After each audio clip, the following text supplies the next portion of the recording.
विंध्य कल्पना में आपका स्वागत है। मित्रों, आइए चलते हैं अध्याय 2 गीता सार के श्लोक 34 व 35 पर। अध्याय 2 को गीता सार भी कहा जाता है, जिसमें भगवान श्री कृष्ण ने अर्जुन को आत्मा की बड़ी सुंदर परिभाषा बताई है। आइए चलते हैं श्लोक 34 पर।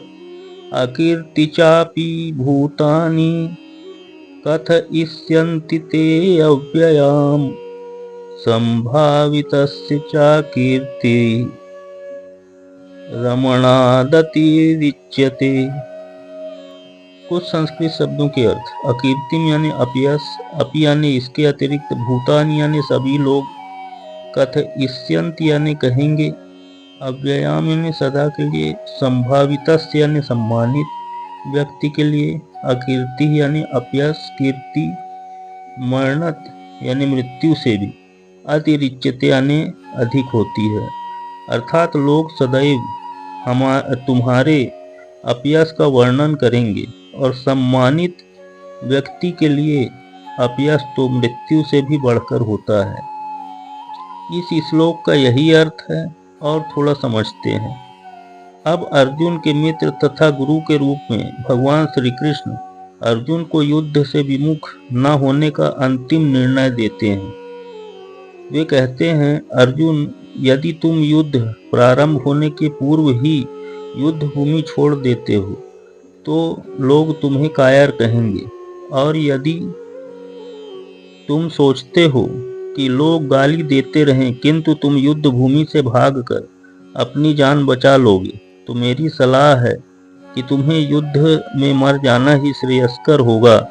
तुम जैसे सम्मानीय व्यक्ति के लिए अपकीर्ति मृत्यु से भी बुरी है, अतः तुम्हें प्राण भय से भागना नहीं चाहिए। युद्ध में मर जाना ही श्रेयस्कर होगा।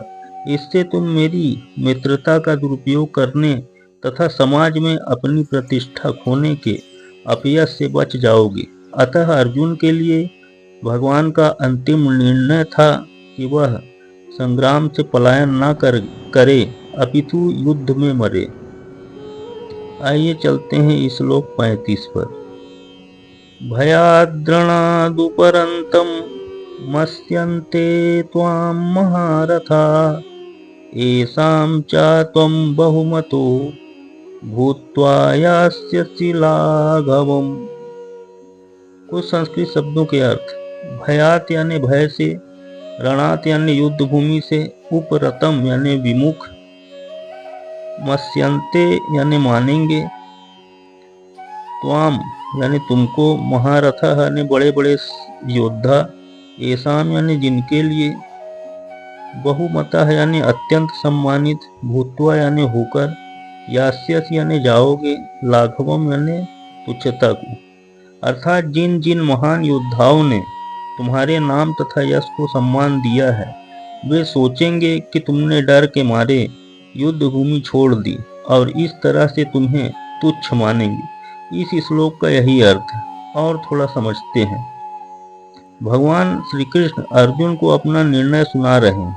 तुम यह मत सोचो कि दुर्योधन, कर्ण तथा अन्य समकालीन महारथी यह सोचेंगे कि तुमने अपने भाइयों तथा पितामह पर दया करके युद्ध भूमि छोड़ी है। वे तो यही सोचेंगे कि तुम्हें अपने प्राणों के भय से युद्ध भूमि छोड़ी है या छोड़ना पड़ा। इस प्रकार उनकी दृष्टि में तुम्हारे प्रति जो सम्मान है वह धूल में मिल जाएगा। अतः आवश्यक है कि तुम युद्ध करो।